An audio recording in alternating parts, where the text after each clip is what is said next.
Welcome back to another episode of the Weekly Fix. As always, it is me, Jacob, and joining me, as always, is Zane. And we have a pretty exciting episode because, guys, the finale of Invincible Season 2 has come and it has gone. And that is so sad to us, but we have a lot to talk about because it was an amazing episode. So before we get into all that, though, let's get through some of the other stuff that we normally do. Zane, how was your week?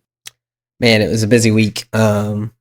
Absolute, just a kind of a roller coaster week. One of my best friends, father-in-law had a rough week. Had a cardiac event, and they thought they were going to lose him. So that was a very long week. However, God came through strong, and he's actually back home already. Crazy, only 3 days in the ICU, and then 2 days in the hospital, and he was back at his house, which is insane. The paramedics couldn't believe that he made it. So, bit of a crazy week, but other than that, it was very good. Had a great weekend. I got to watch Oppenheimer.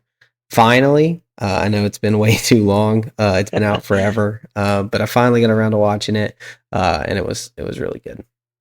Yeah, Oppenheimer was one of my favorite movies of last year, but that's great that he was able to come through. I mean, I tell everybody every single day there's still miracles happening right in front of you. Sometimes you just got to open up those eyes to see them. But yeah, that's obviously a huge blessing for something like that to happen. But I had a pretty slow week, so it sounds like your week was a little more interesting than mine. Didn't do a whole lot. As you guys can tell, this episode is a day late, and of course that is my fault. It usually is my fault. But I was actually out disc golfing last night with my brother. We were out later than I expected, and then I got stuck in some traffic on the way home due to a car accident. So we weren't able to record on our normal day of Monday, but we are here for Tuesday. And like I said, we have a really exciting episode for you guys, and we're just going to get right into it.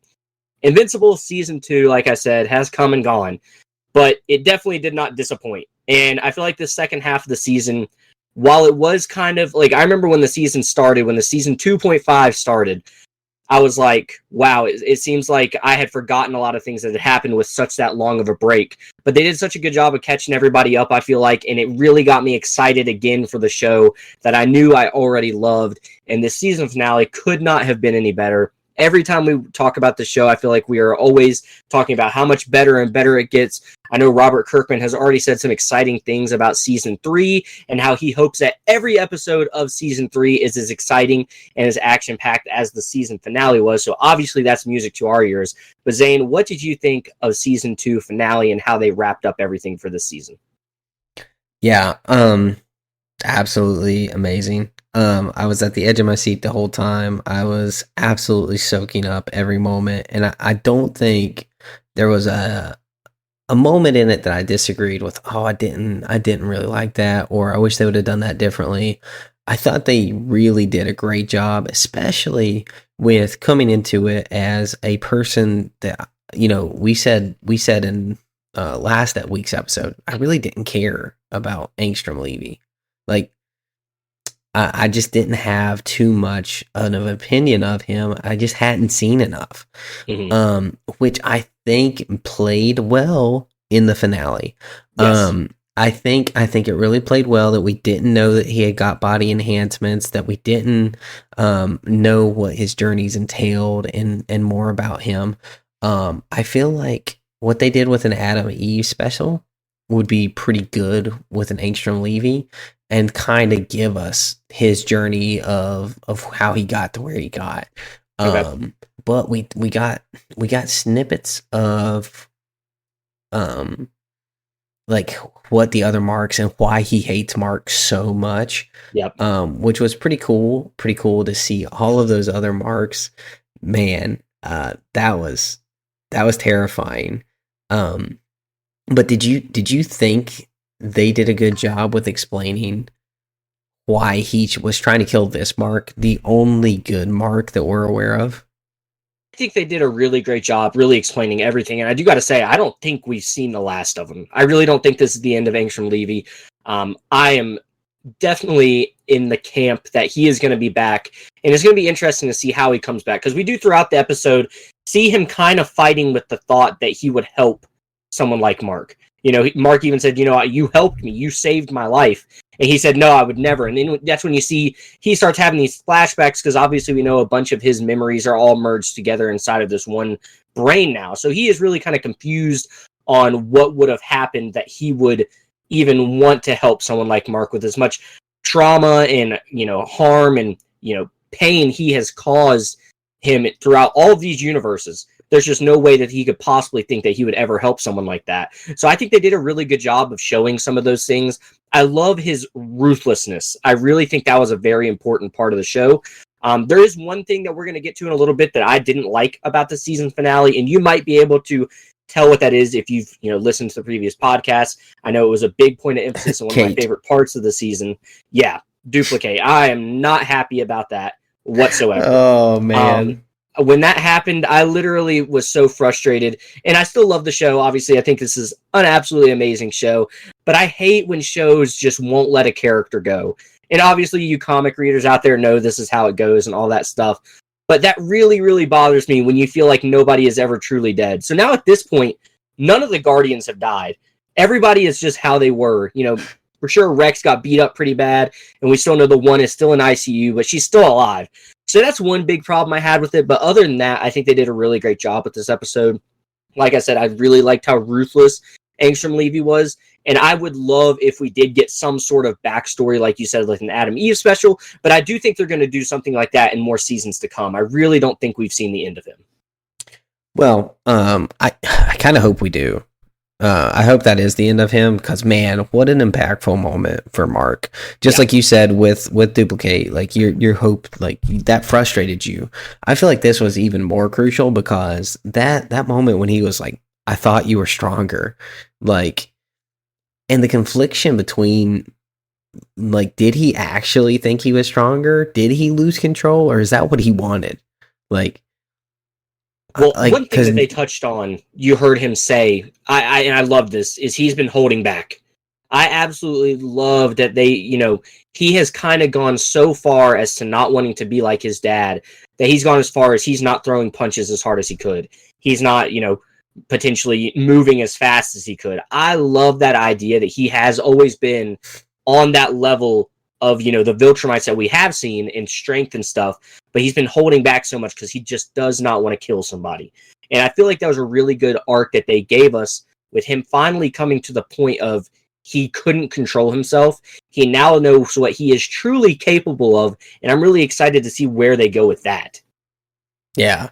Clearly, if he's been holding back against him, like, who else has he been holding back? And like, exactly what all it took. I'm interested to see how long he was in the multiple dimensions, like how long they were trying to portray that.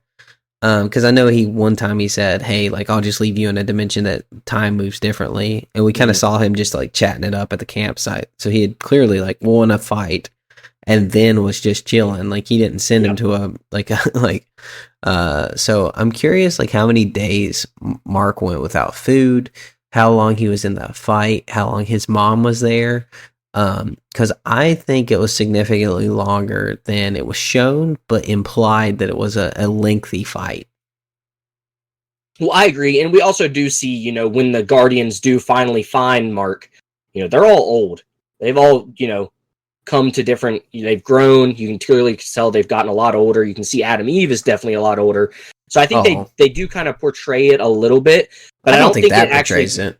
I don't think it portrays it to the extent of what Mark actually went through. I think that was them giving a little bit of insight of how long he was actually in another dimension, but I don't think it actually shows the full picture. They said they had developed time travel. So I think they time traveled back and then went to him. Like, I don't think he. I think that's what they were showing. About 20 years though to pinpoint where he had been. Yeah, 20 years of trying different universe after time travel was discovered. Yeah, so it like you said, I do agree with you though. I think he probably was in this fight with Angstrom Levy for an extended period of time. Okay. Now, I hope they do show us that. I think that'd be a cool thing to know. But I don't know if they will even go to that extent of breaking something like down for us. But I did like the idea of this constant, never ending fight. I really like it was cool. Like you said, I want to know how long he was by himself in that desert. I think that probably had to have been a lengthy time. And that might be something we get a flashback of seeing him maybe doing something in that desert, maybe showing us how he did survive and stuff like that. But that's one of those things I don't know that we'll necessarily get. Well, they said when they found him, they found old Mark and then time traveled back to new Mark. So, like, he still had the blood of Ancient Levy on him and stuff. So he hadn't been there, I would say, for more than a few hours. Because they found old Mark and Adam Eve said, hey, like, you survived, but you won't like who you became. So that's kind of super interesting. Like, what did he become? Like, that's crazy. Like, did he turn bad or did he just go insane? Like, what happened to him? Yeah, and that's what I think they did such a good job with this season finale is they gave us so much to look forward to because there's so many questions we have now. We don't know anything of what really went down. Obviously, there's a lot of new things going on. I really like just the whole picture and story that they told with this season finale was really fun. But like I said, it just gives us so much more to look forward to because they did drop that line of maybe this Mark also does become evil in some way, form, or fashion. Maybe he's not necessarily evil, but he kind of threw a lot of the morals that he holds so tightly to the side. So I'm super excited just to see what they do with Mark's character going forward. And I'm excited to see some of that turn. I think that's going to be really interesting to see, now that he knows he's capable of killing somebody like that, and he's kind of already done it, is it going to be something he's not as worried about doing anymore because he's already done it? They always say when you do something once, it's easy to do it again. So I wonder what's going to push him to that edge. And if it's even something we'll get to see, maybe he corrects it and he ends up not turning into the villain that Adam Eve says he is. Or maybe we do get to see a full story of him just going rogue. Yeah, I don't think we're going to see him develop into making it as easy. I think he's always going to be conflicted with his becoming his dad. I think he's always going to have that inner battle. I think he's always going to be dealing with that.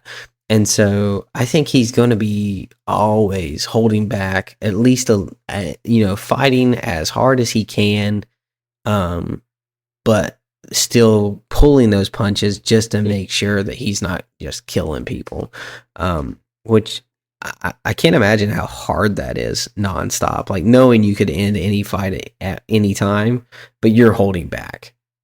Like that's tough. It's got to be harder to hold back than to just let go too, right? Because absolutely. So that's going to be a really interesting thing. One thing I wanted to talk to you about, we saw some pretty cool cameos in this episode. What did you think about the couple of cameos that we saw? Oh, I thought it was great. Agent Spider-Man was pretty cool to see.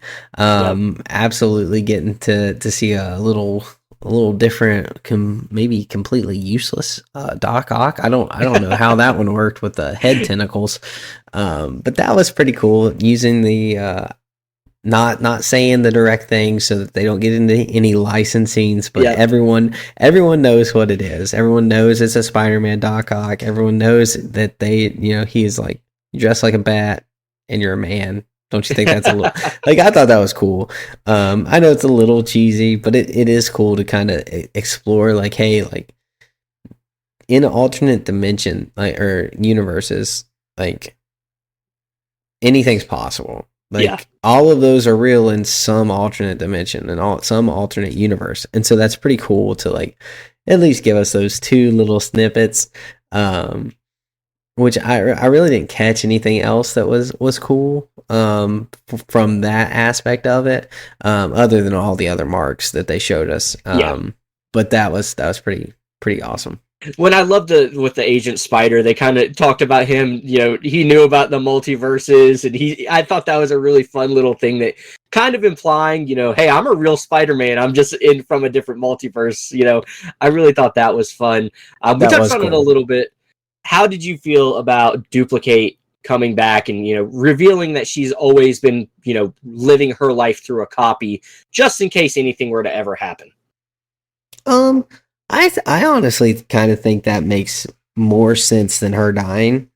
If you do have this power, and like you are creating individual entities. Like I don't know the stress or whatever that causes to create one of those and to live Mhm. through one of those.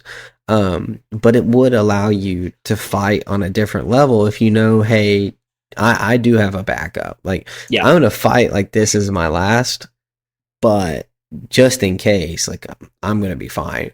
So I honestly didn't hate it. Because I don't care as much because they've already shown us the stakes. Just not necessarily with these Guardians. You know, you said no Guardians have died, but we had several Guardians die in the first episode. So we know the stakes are high. We know that, like, we know that people are going to die. We know that that's going to happen, but that it's okay for some of these crazy superheroes to make it out of intense situations when their power set makes it make sense, right? Like, one of my friends did, however, have a theory which I actually really liked, um, and that was that this is a clone made by Cecil Okay. to get Immortal back. And to not, it's not actually Kate. It's Cecil pulling the strings, and that this is a clone. What do you think of that? So I would prefer that, but I do agree with what you said. If she were to live, this does make sense. And when they explained that she was living through, I was like, obviously, I mean, clearly, if you could do that, you would do that, so you're never putting yourself in jeopardy. And I don't mind that aspect of it. I do mind, though. I just don't like the idea that they aren't going to kill any of them. And I know we're going to probably get to the point where some of them do die, but as of right now, we're not there. And I was a little upset by that. And if that ends up being the case, that, you know, Cecil is the one, he's made this duplicate, and he's made this just to try to get Immortal to come back and really be working full force with the Guardians, I'd be okay with something like that. But I just don't like the aspect of, you know, them being able to make it somehow. I feel like they really need to. I know we know the stakes are high, but also show me that the stakes are still as high as they were in that first episode. I want to continue to see that evolve. And obviously, we keep seeing newer and more powerful villains. I think we need to start seeing these heroes either get stronger or they need to be replaced. And so that's what I was kind of hoping would happen with the duplicate dying, is maybe we would get a new hero that was a bit more stronger and would fit the Guardians' current needs rather than that. So if that is the case, that she actually is just a clone, I would be super happy with that. But it just does make so much sense if it actually is her because of what her power is. Yeah, but which like you said, I'm fine with either. But the clone thing to me would be a little hard to pull off with her power set. You know, Exactly. if she was just strong, like that's super easy to pull off. But it would be pretty hard to explain why she's never using her powers again. Um, if but anyway, Well, if they go that route, I could see her just saying, "Hey, I just don't want to do it anymore. yeah, You I'm know, done. I'm done." So that would probably be what they would do if they do go the clone route. If not, I mean, either way, I feel like they kind of need to go that direction, because she kind of wanted to be, by her words, she said she wanted to be done. She wanted to lay low. She wanted to become a new person again and actually be able to live a normal life. So it'll be interesting to see what they do with that. But I did want to get your input on how you felt about that whole situation. So it seems like you're not as bothered by it as I am. Oh, absolutely not. So, No, but sorry. I'm like you said, it does make sense because of the type of power she has, and if it is a clone, that's great. But I do hope we do find out one or the other relatively soon. I don't want that to be something that just kind of lingers around for a while, because that might drive me nuts now that I have this theory in the back of my head. You're welcome. Yeah. So, but moving on from that, we just had some really cool scenes. I think one thing I wanted to touch on a little bit is Adam Eve telling Mark that Yes. you either need to tell me that you love me or tell me that you don't, so that my younger self can learn to move on. And I'm interested to see where that goes. Obviously, I think they are going to end up together at some point. I think it just makes sense for the type of story they're telling and how they do work together. They're always happy to see each other and all that stuff. But I'm interested to see how long it takes for Mark to get to that point where he's comfortable telling her whether he does or doesn't. Because it's not like it's something that can happen naturally now. Because he knows that she loves him. So I'm interested to see Yeah, where that's they go big. with that. How did you I feel about that scene? I was just really glad that they didn't do it then. I was Okay. really glad that they held off. You know, they showed that he wanted to because he does feel that way. Like you know, he has feelings for her. You know, he likes her, um, and he liked her.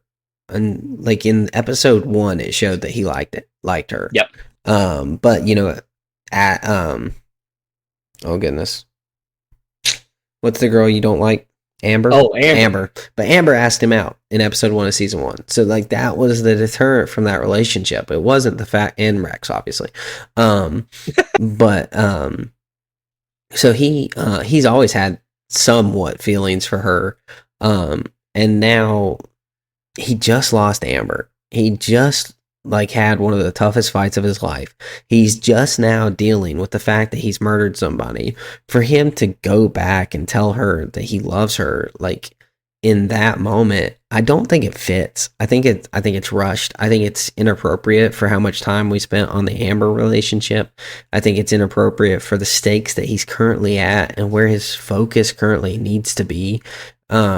You know, because he has to be getting ready for this Viltrumite incoming. You know, all that stuff aside, like, you know, he needs to drop out of school. That stuff needs to be done. Like, he needs to like solidify that like he's bought into this thing. Like, there is no more going back to a normal life. You are now a superhero. Like, and I loved in episode, I think it was in episode 7 where he was like, you know, I'm not going to be a lawyer. I'm not going to be like any of these things. Like, I'm a superhero. Like, what am I going to do with a college degree? Like, it's useless to me. And that is exactly right. It is useless. We don't need to see him get a college degree. We don't need to see him go through some of these things because he's on another level of power set. He's needed nonstop in this universe. You know, some of the things like that we see in our other comic books that we love is like, oh, the secret identity, you know, low level heroes. Like, that is not an intergalactic hero that can live a double life. Like, you can't, and you really saw it. Like, you can't be gone for 3 months and be like, dude, like, where were you at? Like, that's not something that's maintainable. So I think just with the stakes that he's in, he really needs to kind of take a break. And that's a lot of talking not about Adam Eve, but I think it kind of plays to the fact like he needs to be moving a little slow with this and make sure like, hey, his house is in order before he tries to start a relationship. Felt the same way. I was happy just because of so much happened in this episode. It would have felt like they were doing a little too much if they did include that as well. So that made me relieved that they actually just he kind of let it be. He kind of realized that, you know what, I'm not ready for this right now. And while I know she told me that she needs to know, it's still not the right time. There's still too much going on. There's still too much I need to prepare for. And, you know, he just got out of an issue where he felt like he couldn't protect somebody. I also think that is going to play a little bit into it. I know Adam Eve is very strong and she has powers and she can protect herself. But regardless of if she can or can't, in the back of someone like Mark's mind, he's going to feel like he needs to look out for her. And right now, he does not have that power to be able to do both, take care of himself and somebody else. So I really like the aspect of he's going to have to wait a little bit. He needs to get stronger. And I think they do a really good job of showing that he knows he's not there yet. He knows he has to get stronger. And that's kind of what I hope the focus of season 3 is Mark figuring out. We know he's been holding back now, but let's see him use his powers, you know, not holding back as much. Because you still got to learn. As hard as it is not to throw the punch with 100% power, it's just as hard to learn how to throw it with 100% power when you haven't been doing it. Oh, so, yeah, and he's going to need to do it with some of this, with these, you know, Anissa, like, when she comes back, like, he's going to need to not be pulling punches. Yeah. Oh, and she's just the start. I mean, we saw Alan give her a little bit of work. I'm sure there's some Viltrumites out there that are a lot more powerful than she is. Oh, for sure. She even said, "I'm just a scout." You know, I think her quickness was her biggest advantage. Yeah. Now, obviously, she was demonstrated to be significantly stronger than Mark was. But like you said, like Alan had to not take any damage from that punch to be willing to be like, I can go face more of these in prison. Yep. So, you know, we're talking about it a little bit already, but let's get to that Alan scene. All right, we catch back up with Alan. He is in the Viltrumite prison, We get Omni-Man getting absolutely beat up again by the general. I think it's General Craig. And we see that he's just taking hits. He's taking hit, and we see the general say, "Hey, we need you to be 100% healthy, but it doesn't mean you can't have some, cuts and bruises on you." So, they're having their way with him. We see that Omni-Man is still that guy, because after all that, he says stop, and he wants to walk back to his cell. I loved that scene because it just shows that I even think Omni-Man is a step above this guy. I think he is really revered in the Viltrumite Empire as one of the strongest warriors that they have, and I think they continue to show it in little ways like that. But we see him walking back, and he comes across Alan, and Alan uses one of his, probably the coolest powers in the show, is the ability to talk to people through their mind. And he can remember him a little bit, and he explains to him who he is and all that stuff. But we get some dialogue. So tell me, what did you think about what was said between Alan and Omni-Man? I thought it was awesome. I think it's interesting the route they're going to take him, because he said, I just skipping kind of to the end of like what was the main thing he said was I miss my wife. Yeah. I think I miss my wife. That's not going to be reciprocated. Like, oh no, like that's like trying, like, I don't know how they're going to like expect us to kind of root for him in this like redemption arc because of how terrible he's been. Like you don't just get forgiven for killing millions of people, and he killed like 1 million people in Chicago. Like, yeah, like holding his son and killed people, like an entire subway's worth of people in like an instance, and on top of that, just more and more. And so like, calling your wife a pet, that's like some of that unforgivable like qualities like that, like it's going to take a lifetime to kind of redeem. Like I just don't think he's going to come back to Earth and anyone's going to be able to forgive him. And if they do, I think they're playing it a little too. I think they're doing that wrong, because like, even Mark is dealing with murdering this one dude who was crazy powerful, clearly insane, and hurting his family, and we're supposed to be like, oh, Mark, how's he going to deal with this now? And then if they come back and like let him have a redemption arc of where like Nolan's okay now, like, that's like, you can't have both. You can't have murder matter and murder not matter. Like when it's nameless or when it's named, like both murders matter. So like, I'm very interested to see that response, and if he even comes back to Earth, or if he like takes up a mantle kind of somewhere else and being like, hey, like I miss her, but I know that's gone. Like I'm gonna try to do something, like find another wife, like he already had. With Oliver's mom. Yeah, it's going to be interesting because I agree with what you said. We can't let it be okay for one person and not the other. We don't need to walk that line. But I do think it's going to be interesting to see. Mark is going to need help, and I think Alan can be of that help. I think his little brother is going to get there eventually, but I still feel like that's a little ways away before we really start to see him. I'm sure he's going to have powers. I'm sure he's going to be really strong. But to the level that Mark's going to need here soon, I don't think we're going to meet that timeline. And I feel like they're going to put Mark in a situation where he really doesn't have a choice but to accept what's being given to him. And it's going to really be, that's going to be the redemption arc for Omni-Man is, yeah, sure, we know you did wrong. You're not forgiven for those things. But we also need help right now.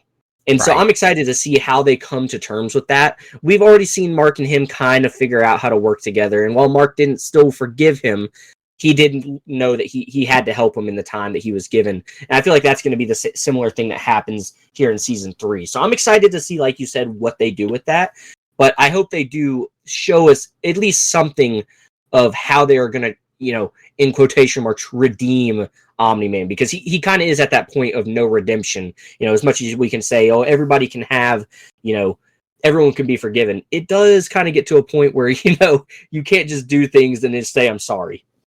Yeah, and you touched on it there a little bit with just Oliver not having the same powers. or not as strong.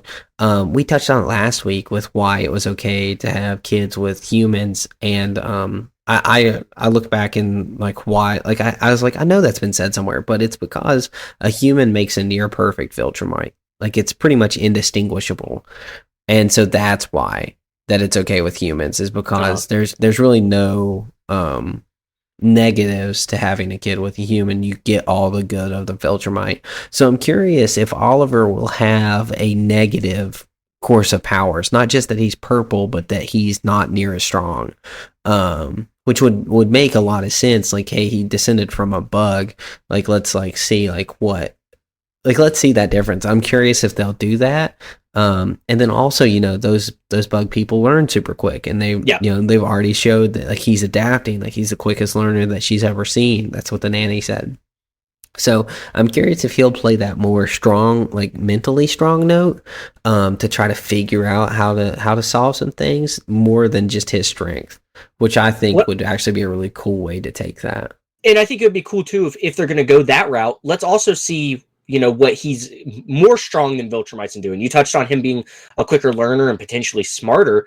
I think that would be a really cool thing for him to do. Maybe he's not as fast. Maybe he can't punch as hard. Maybe he can't do a lot of things.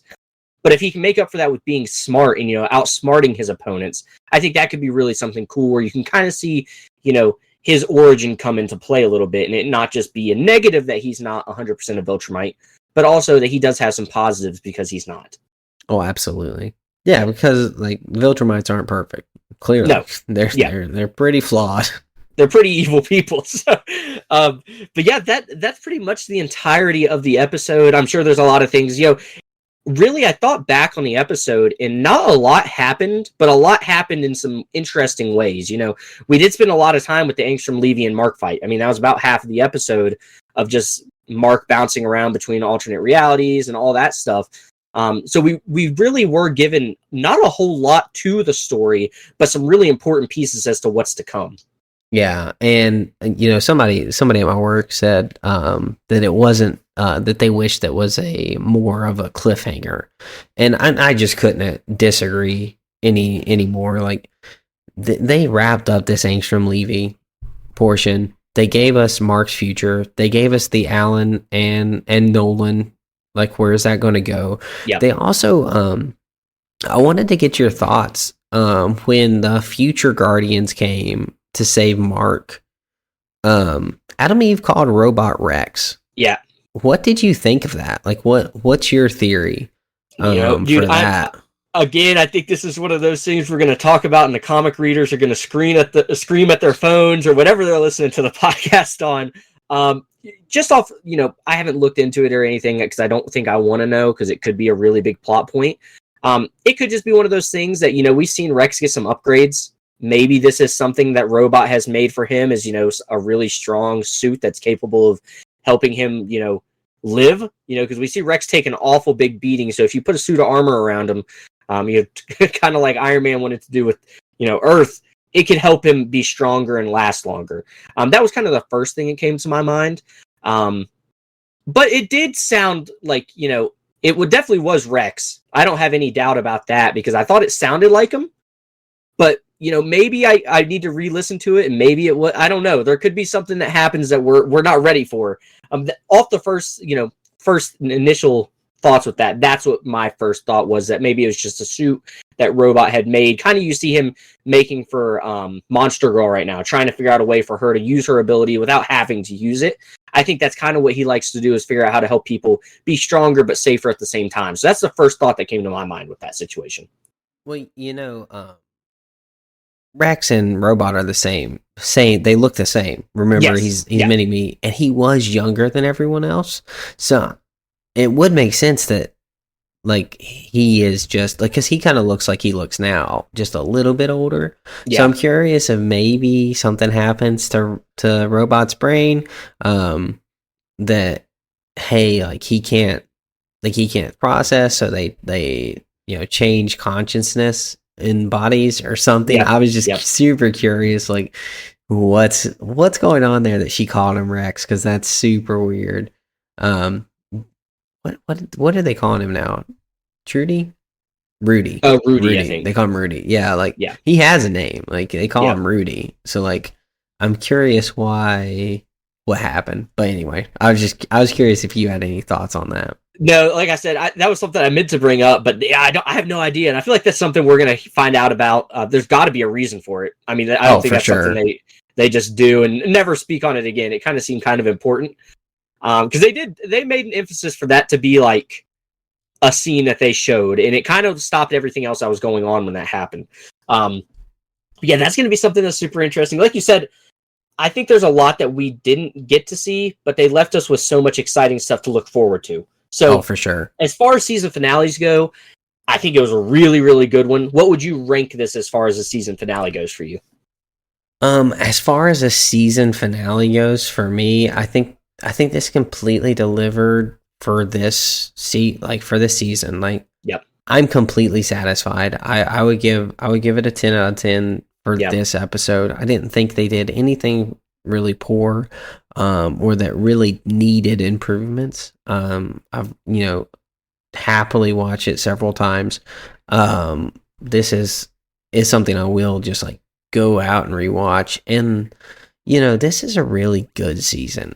The mid season break really does put a sour taste for the whole season, Yep. and gives it the feeling of less because of the substantial time jump.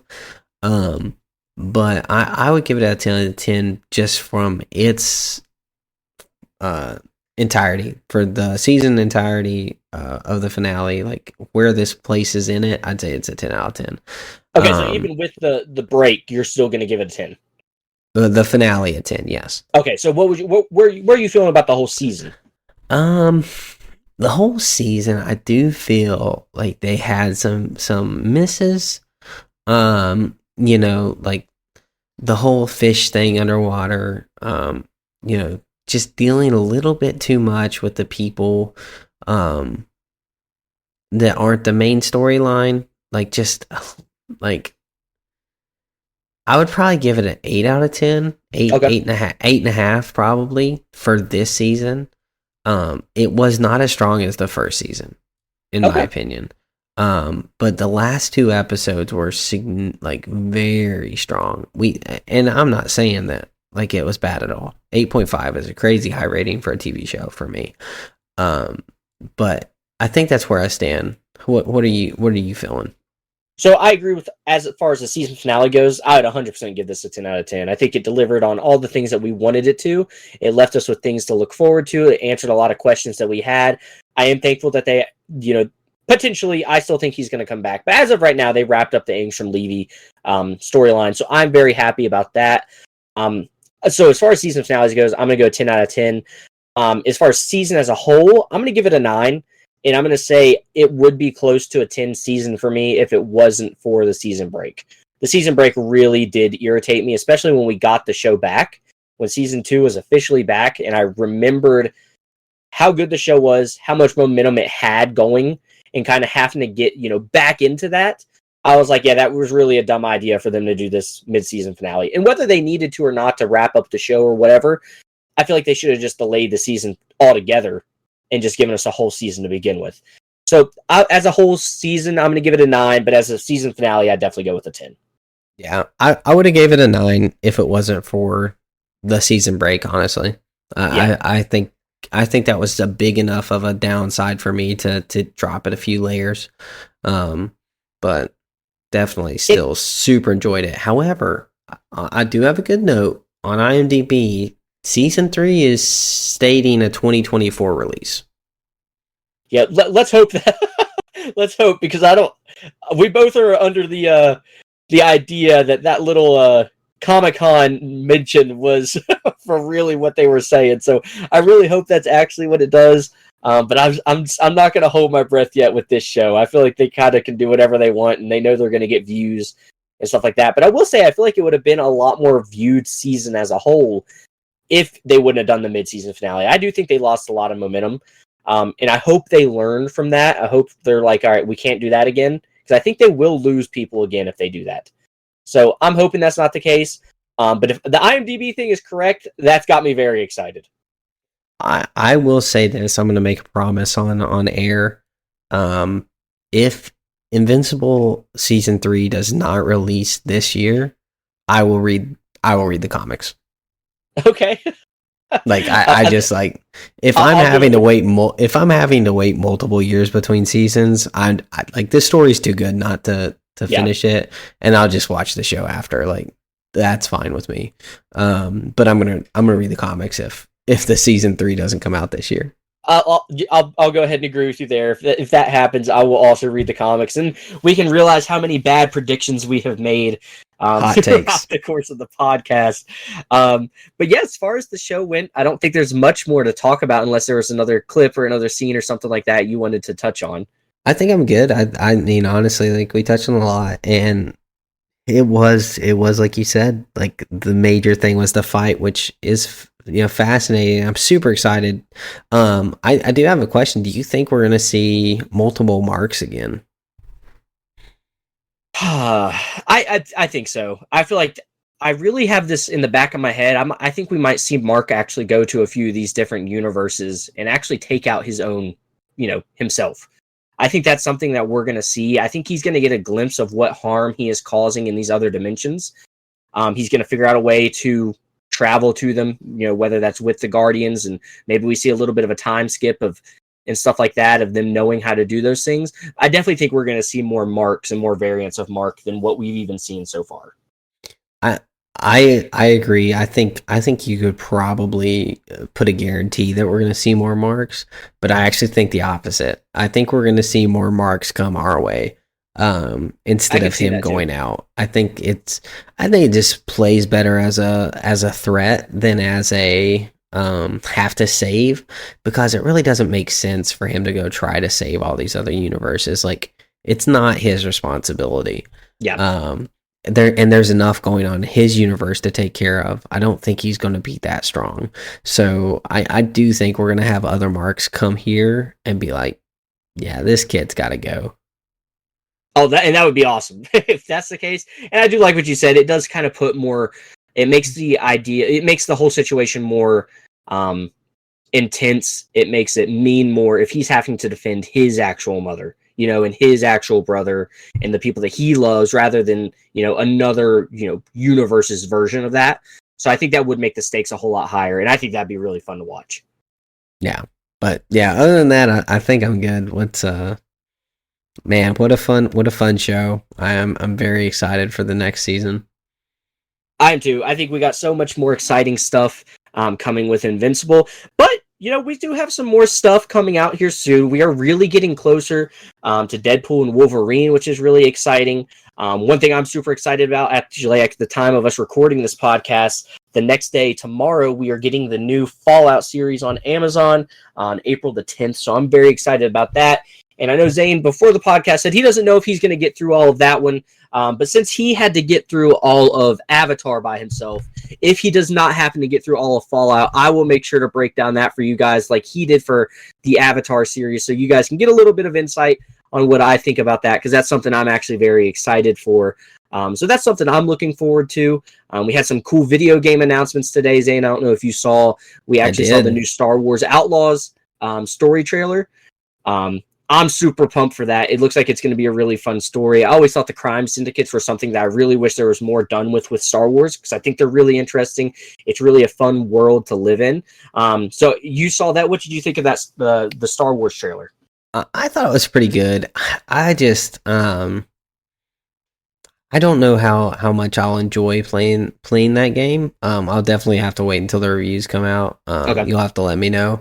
I kind of missed I missed out on the Jedi Survivor because of how bad the PC port was. Yeah, the PC port was really bad. And like I was 3 months out and they still hadn't fixed it, and I was like, I'm never going to pay $70 for this game that has issues and glitches. So I'm still waiting for that to go on sale. I think probably May 4th we'll get a pretty good discount on it, like they usually do for Star Wars games on Steam. Yeah. So we'll I don't know. I'm not as hyped for it, but it does look good. It looks like it has a good story. just not one I'm crazy interested in. I know you just said like you like the crime syndicates. It's something that doesn't really appeal to me as much, especially after the Boba Fett thing. It was always so much more interesting in the Clone Wars for me. But it looks like it's going to be a good game, but I just don't know how much I'll enjoy it. Well, this is another one of those things, guys. I actually have already pre-ordered the game. I even pre-ordered the version that lets you get it 3 days early. So I'm going to be all over this game. This is something you guys can expect me to review as soon as it drops. And hopefully it's good enough that we can get Zane on there. But I don't know that we'll ever be able to get him on a game that's not Baldur's Gate 3 at this point. Because he's got some high expectations for video games now that he's experienced one of the best games of all time. So hopefully this one lives up to, something of that nature so we can get him off of that game at some point. Yeah, I'm playing AoE currently, which is Age of Empires 2, which is like from 1990, but our friend group downloaded it and it got remastered. So we've been playing Age of Empires, which is pretty funny. But now, is that like a what type of game is that? That's like a empire building type game, isn't it? Yeah, it's like a real time empire building, Clash of Clans, build your empire, take somebody else out on a map. It can be like 4v4 or 2v2 or 1v1 or whatever, but you have a certain time to build your empire and take out the others. It's a good bit of fun. It's pretty stressful. I've been enjoying the games that are kind of chill, like take your time and think about this is not that. So well, guys, that right there shows you the what you can expect from this podcast. I'm excited for the brand new game that hasn't even come out yet, and Zane is back on Age of Empires 2. But as far as podcasting goes for this week, I think that's all we've got for you, Zane. Is there anything else you wanted to touch on before we signed off of here? No, we're just super excited for y'all coming, and we've had a little bit better downloads over the past few weeks, and we thank you guys for tuning in. We appreciate the support, but don't forget to reach out to us. Like we said, we're always open to recommendations. We love the conversations. I actually ran into some people at the comic book store and had a friend shout out the podcast. So that was super cool. If you're listening, you can think of somebody that may also enjoy some maybe not so great takes on some shows. Send it around, share the love. We appreciate you guys.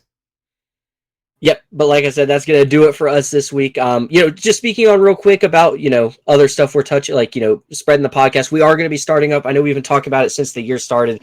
We are getting closer and closer to doing some video form podcasting and some social media presence and stuff like that. I'm just waiting for some more things to fall into place, but you guys can definitely look forward to that. But as far as this episode of the podcast goes, that's going to do it for us.